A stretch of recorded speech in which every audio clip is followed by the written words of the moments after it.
It's the Gitarrero here. So ito na nga, naabutan ko si Lawrence. Galing kasi ako nito sa biyahe from Nueva Ecija papunta sa ating Caloocan shop na pinapolish itong mga frets ng ating gitara na sinisetup. So ito nga pala ay kailangan lang isetup at syempre linisin ng frets at palitan ng strings.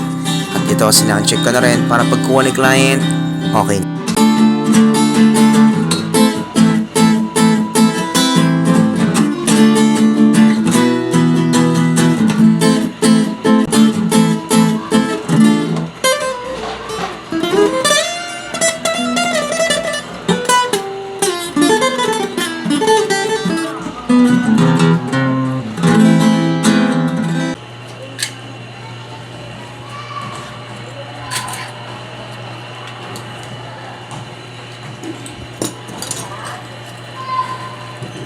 Aayusin ko ang gitara mo dahil ako si Gitarrero.